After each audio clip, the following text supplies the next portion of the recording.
we have to be very, very careful. What we're talking is not so much democracy, we're talking organised hypocrisy.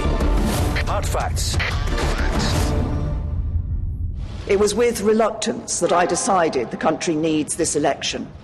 But it is with strong conviction that I say it is necessary to secure the strong and stable leadership the country needs to see us through Brexit and beyond.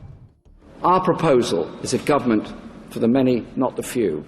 Our proposals are of hope for the many all over this country. And I'm very proud to present our manifesto for the many, not the few. Thank you very much. 1 million people, many of them in work, forced to rely on charity for food. 1 in 4 children living in poverty. 13.5 million people living in poverty. Homelessness, including rough sleeping, at a 30-year high. Real wages down. The worst housing crisis of any advanced industrialised economy. Healthcare in crisis. The most ramshackle, anarchic, expensive and costly rail system in Europe. The highest prison population in Western Europe. Crime up, suicides up.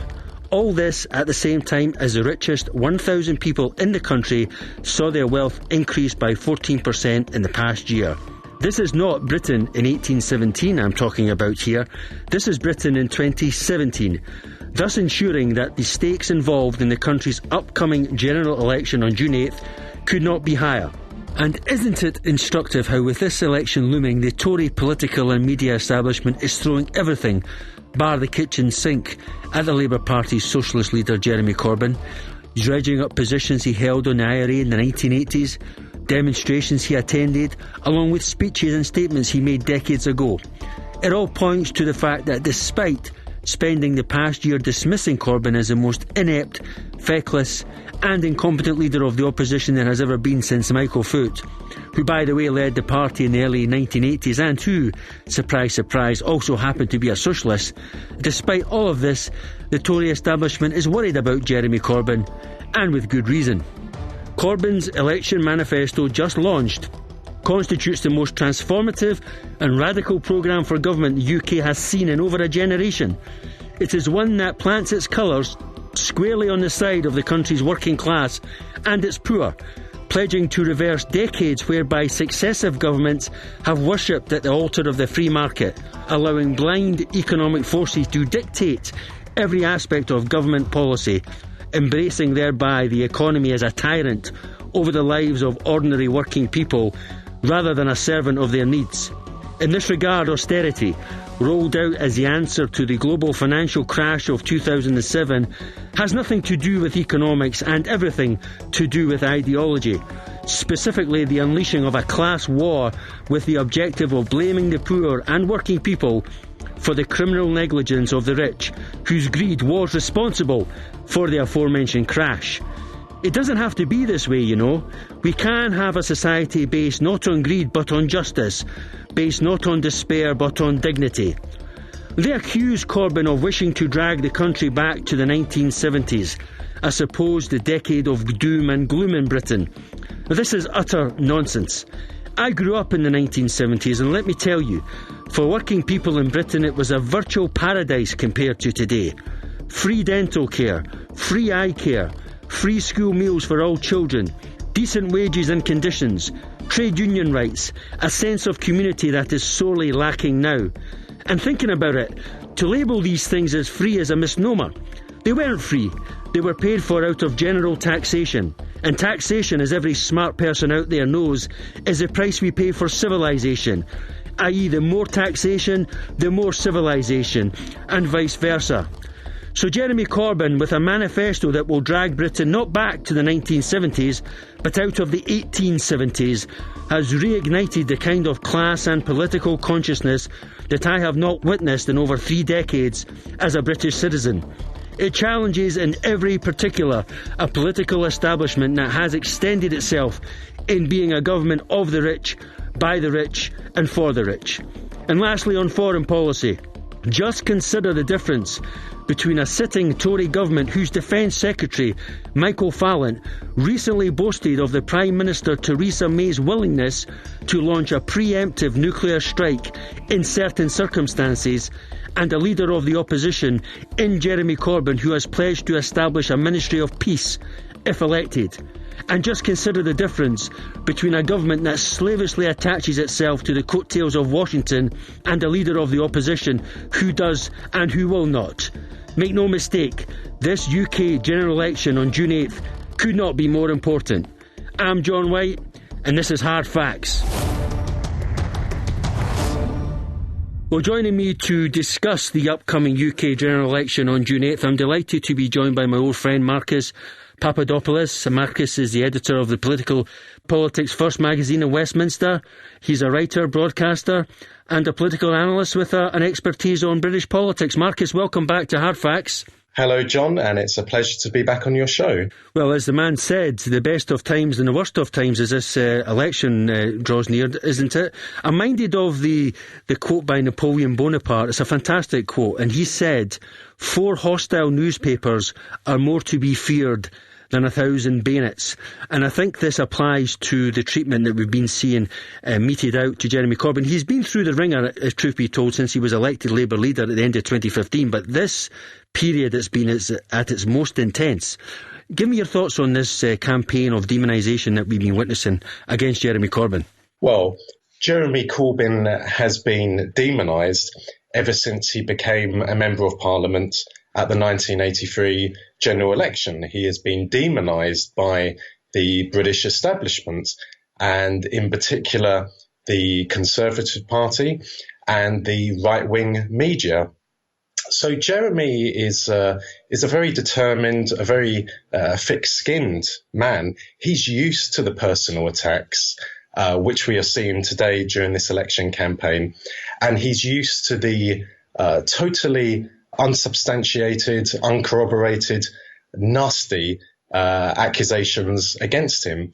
These are accusations that he's a terrorist sympathiser, that he hates Britain, and he's not a patriot and all that stuff, yeah. Yes, I mean, if we want to talk about the IRA, well, let's have that discussion.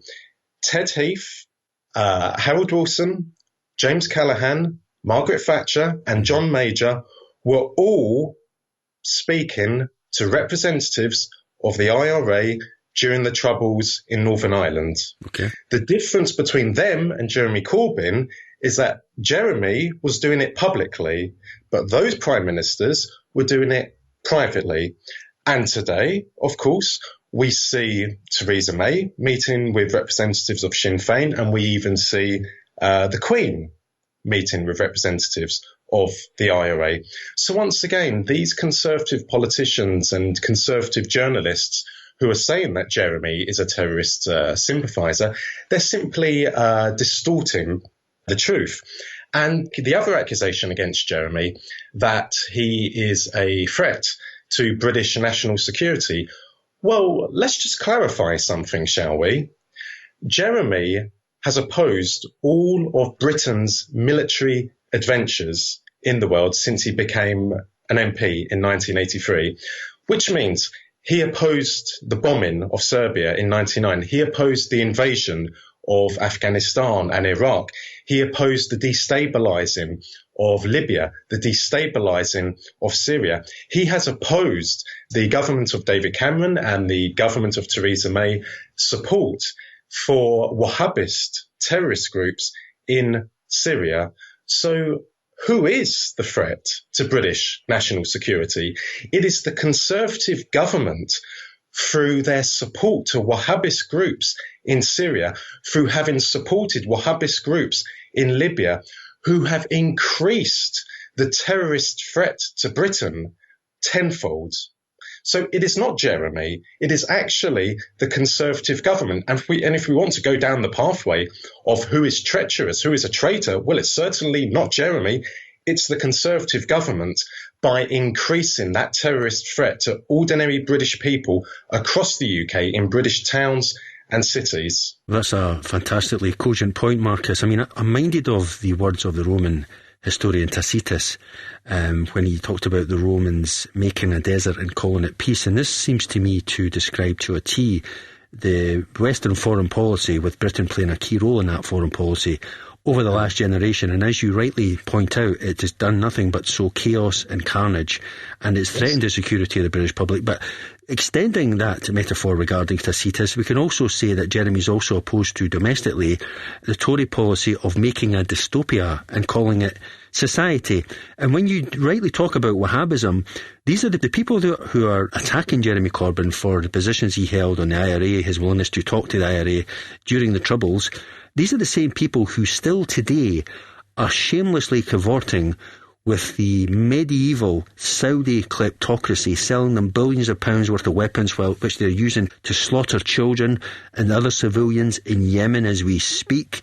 A government under whom women have zero rights whatever, they're treated as chattel, where people are beheaded, people are flogged for calling for democracy, where human rights do not exist. I mean, the very term is not even in the vocabulary of this Saudi kleptocracy. This hypocrisy is really nauseating, is it not? Yes, it is. And I would also like to add two other gruesome facts about Saudi Arabia. Firstly, they crucify people there. Literally, they crucify people. And also, they gouge people's eyes out in public as well. And all of that is done on a Friday, the holy day in Islam. But you know, John, if in Britain we had a balanced, responsible, independent and intelligent media, then most people in the UK would understand the true nature of Saudi Arabia. They would know that not only is Saudi Arabia a repugnant country at home, but it is also a repugnant country abroad. It is the leading exporter of Islamic extremism and terrorism to the world.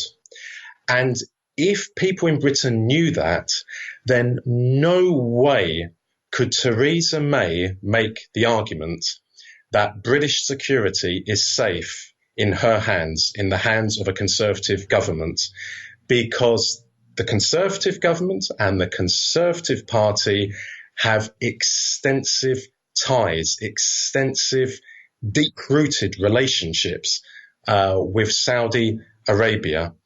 And just before Christmas last year, a motion was put forward in the House of Commons by a Labour MP to condemn the Saudi war in Yemen. And one after another of Conservative MPs turned up to make out that Saudi Arabia is an essential ally in the fight against terrorism and is a true friend of Britain. Well, if you do your research, you'll find out these Conservative MPs, directly or indirectly, have business ties to Saudi Arabia. They go on all paid expenses trips to Saudi Arabia, expenses paid by the Saudi government.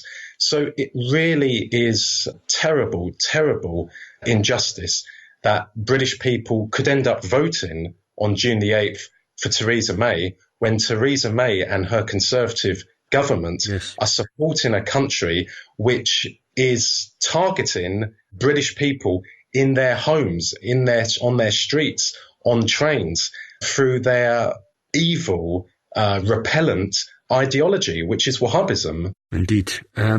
Marcus, bringing it back to domestic politics, I want to discuss, if we can, austerity. Yes. Austerity was rolled out by the Tory coalition government. And by the way, let's not forget the role of the Lib Dems in supporting this government. They're trying to rebrand themselves as a party of the people. But they broke most of their manifesto pledges in 2010. Tuition fees, they committed themselves to abolishing tuition fees for university students in England and Wales. They roll back on that. Tuition fees are now up to £9,000 a year. And they supported this Tory government as it imposed the most brutal and extreme austerity programme, or one of the most brutal of any G20 country, in response to the global economic crash of 2007-2008, which was caused by a deregulated and out of control banking and financial sector. It was caused by private greed. Now, the Tories, very cleverly, I think, they managed to, in the minds of enough people in the public, to turn what was an economic crisis, as I say, rooted in private greed, into one that was rooted in a crisis of public spending and a bloated public sector, in their terminology. Now, austerity has been a disaster. We're talking about an economic crisis that ushered in the worst economic recessions we've seen since the 1930s. But austerity is not anything to do with economics, as I said in my introduction. It's everything to do with ideology. They used that economic crash as a pretext to transfer wealth from the poor to the rich. Indeed, they used it. It was their economic 9/11 in this regard, to wage what I describe as a class war. And economically it hasn't worked, because the UK is officially enjoying the slowest recovery from a recession since records began, because what it's done is it's sucked aggregate demand out of the economy. It has destroyed the purchasing power of millions of consumers in this country, the poor. And what that does, in the context of an economy that is based on consumer spending, it has obviously followed its own downward spiral. Now, I've said before, no business creates jobs. No businessman in Britain or anywhere else where the free market system holds sway creates a job. Consumers create jobs, Marcus, because it's their spending that creates the demand to which businesses and businessmen respond by creating jobs or expanding their existing business to meet that demand. Give me your views on austerity and the damage it has wrought to the lives of millions of working people, food banks, benefit sanctions, despair, suicide rate up, all the rest of it. Give me your thoughts on the extent of this damage, because I don't think a lot of our international audience understands the extent to which the sixth richest economy in the world has 19th century Dickensian levels of poverty in 2017. There's no question about it that the austerity measures which began to be introduced following the 2010 general election were ideologically driven. Senior civil servants in Whitehall told the Conservative Prime Minister at the time, David Cameron, they told the Chancellor at the time, George Osborne, that there should not be blanket cuts. There should be specific cuts. But of course, Cameron and Osborne, they went ahead like a steamroller. And as a result of the austerity measures, which are still being implemented today under the new Conservative Prime Minister, Theresa May, millions of people up and down Britain are experiencing terrible levels of injustice, terrible levels of pain and suffering. There are 4 million children living in poverty in Britain. There are over 1.5 million, maybe 2 million people in Britain dependent on food banks. There are poor families, elderly people across the country who during the autumn months and the winter months are scared to turn their heating on out of fear of how much they will have to pay when the bill arrives, and they won't be able to afford it. So many of them have, if not literally frozen to death in their homes, have become exceptionally ill. Now, what sort of society is that? Marcus, hold that thought. We're going to answer that question in the second half of the show. Join me after the break. Hard facts. Welcome back to the second half of this episode of Hard Facts. I'm sitting down with Marcus Papadopoulos, the editor of Politics First magazine, political analyst and broadcaster. We're discussing the upcoming UK general election on June 8th. Marcus, sorry I had to interrupt you there for the break, but you were really rooting and identifying the extreme hardship wrought by austerity, Tory austerity since 2010. Now, Corbyn is the antithesis of that. He is the first Labour leader in a generation who is offering a real change. He's not tinkering around the edges with the system. He's talking about re-nationalising the rail system, as I averred, is the worst in Europe. Anybody who's travelled to Europe from the UK and taken a train will think they're in a different world, given the difference.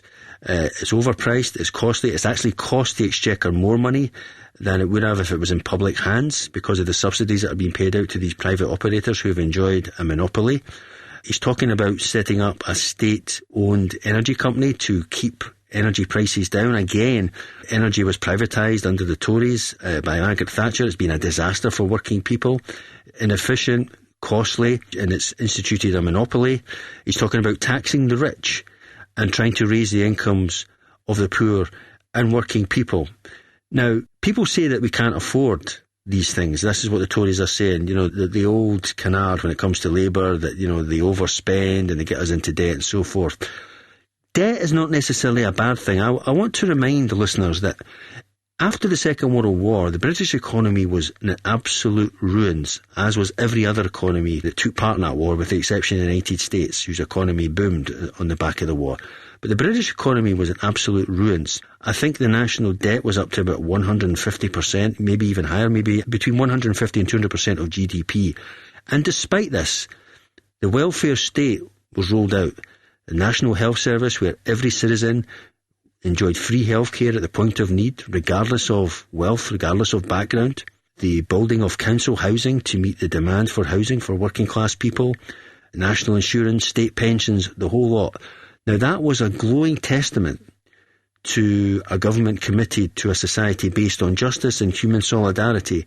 They're telling us we can't afford that today, despite the national debt, I think, is around 60% of GDP, which is not high, either historically or based with other equivalent economies in the world. We can't afford this, Marcus, can't we? We can't afford Jeremy Corbyn's programme. Give me your thoughts. We certainly can. And also the Labour manifesto has been costed by senior economists who are highly respected, not just in Britain, but abroad. And Jeremy Corbyn and the Labour manifesto represent a serious threat to the Conservative Party, which is ultimately a serious threat to the British establishment, because, of course, historically speaking, the Conservative Party is the party of the British establishment. And let's just have a look at some of the policies in the Labour manifesto, and we will see just how humane they are, just how moral they are. For example, renationalising water. Water is a fundamental human right, a fundamental human necessity. The fact that it is privatised in Britain is immoral, is obscene. Why are people having to spend hundreds of pounds every single year, pushing them even further into poverty? Because they require a fundamental human right, a fundamental human necessity. The Labour manifesto talks about renationalising the trains. On the 1st of January each year, train fares, they go up. They are one of the highest in the world. The service, generally speaking, is poor. And of course, the fact that train fares are so expensive in Britain means that people's salaries, which are not going up, by the way, are being reduced even further because of what they have to pay on the trains. And then the Labour manifesto talks about renationalising energy, so electricity and gas. You know, once again, during the autumn and winter months, gas, keeping warm in your home, is a human necessity. We should not be paying hundreds of pounds every month or every quarterly, which adds up to thousands of pounds, just to keep warm. And the Conservatives can say that financially that's not possible and that the money isn't there. But the Conservatives find money for Trident, which is estimated to be over 100 billion pounds. Sorry, that's Trident. That's Britain's nuclear deterrent, nuclear arsenal, just in case people don't know. That's right, the nuclear deterrent, though, of course, it's not an independent nuclear deterrent, because for Britain to use Trident, they have to have permission from the Americans, because Trident is an American system. So the Conservatives can find hundreds of billions of pounds for wars, for a nuclear system, which, quite frankly, is not going to be used. It's simply about allowing Britain to remain on the United Nations Security Council and enabling British politicians to regard Britain, to project Britain on the international stage as a great power. Well, that is a facade. And, you know, John, I'd like to make another point, seeing that we're talking about morality here. Theresa May and the Conservative manifesto have said that they want to bring back fox hunting in England and Wales. That is an affront to democracy, an affront to morality. It is an affront to democracy because over 80% of people in Britain support the Hunting Act, which bans the hunting of Marcus, wild animals. quickly, explain exactly what fox hunting involves in Britain. Explain how it works. It involves riders on horseback, up to 10, 15 horses with hunters riding them, with a pack of dogs, 20 to 30, chasing a fox for miles upon miles upon miles for hours until the poor fox is exhausted, is terrified, is trapped, and then the hunters, they unleash the pack of dogs, the hounds, onto this single fox. And of course, the fox is, literally speaking, torn to shreds. And that is what the Conservative government, that is what Theresa May wants to bring back. She's ignoring the fact that over 80% of the British people support the ban on fox hunting. And what this is all about is the Conservative Party carrying out the orders of a tiny percentage of the British population, not even 1%, i.e. the hunting community, who are drawn from the British establishment and who donate millions and millions of pounds each year to the Conservative Party. So Theresa May is ignoring democracy. She's ignoring that the majority of British people do not want fox hunting back. And at the same time, she wants to re-legalise it simply because the hunting community are an integral part of the Conservative Party.